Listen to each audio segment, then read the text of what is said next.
केन्द्रापड़ा जिला पटामुंडाई ब्लॉक अंतर्गत 18 बाटिया केनाल बंध रास्तार अवस्था एवं साधारण लोकों बड़ समस्या पलटि बड़ बड़ खाल और कादुअरे भर्ती रास्ता दे प्रतिदिन शह शह लोक और चाषी यातायात करुछन्ति। बारंबार अभियोग सत्वे रास्तार मरामती होई नथिबारु प्रतिदिन लोके विपदपूर्ण यातायात करुवा अभियोग होइछि। स्थानीय लोकों कहवा अनुसार बहुथर प्रशासन निकट में अभियोग कराଯାଇଛି। एपरिक पटामुंडाई ब्लॉक पीटीओ को साक्षात करी समस्या संपर्क में अवगत कराइथिले मध्य एपर्यंत कौनसी स्थायी पदक्षेप नियाजाइनथिबा अभियोग होइछि।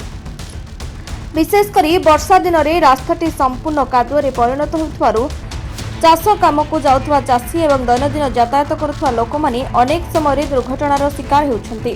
दुईचकिया यान चलाचल मध्य विपज्जनक होई पड़िछि। तेबे ग्रामवासी दाबी यथाशीघ्र रास्तार मरामती करा जाई स्थायी समाधान करा जाऊ, नचेत आगामी दिन में बृहत आंदोलन को ओह्लाइबाकु बाध्य हेबे बोली सेमाने सतर्क करिसेंति।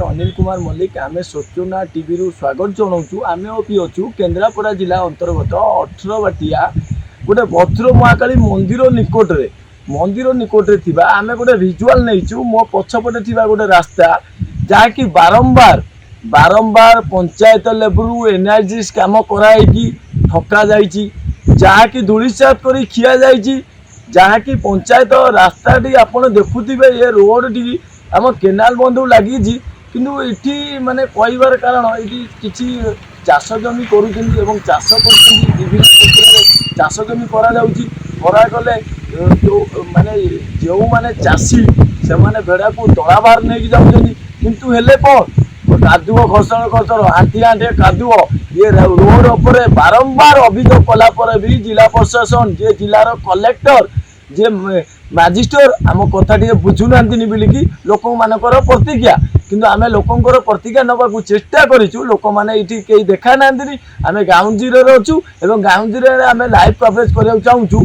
आमे अभी सूचना टीवी रे लाइव कवरेज करूछु जे ये रास्तार विजुअल बारंबार फॉल्स फिल करा जाइछि, निम्न भाव में काम करा जाउछि किंतु ठीक से काम करा जाउनी। एतिकी आमे कलेक्टर को अनुरोध करिवु ये रास्ता पर ध्यान दियंतु एवं रास्ताटी किपरि हेई परिवो तापर तदंत करिकी रास्ताटी कराई देले चाषी माने खुशी हेबे एवं चाषी माने खुशी हेले बहुत उपकार भी पाई परिबे। आमे तिलु अबिका प्रकाश संगे अनिल कुमार मल्लिक सूचना टीवी।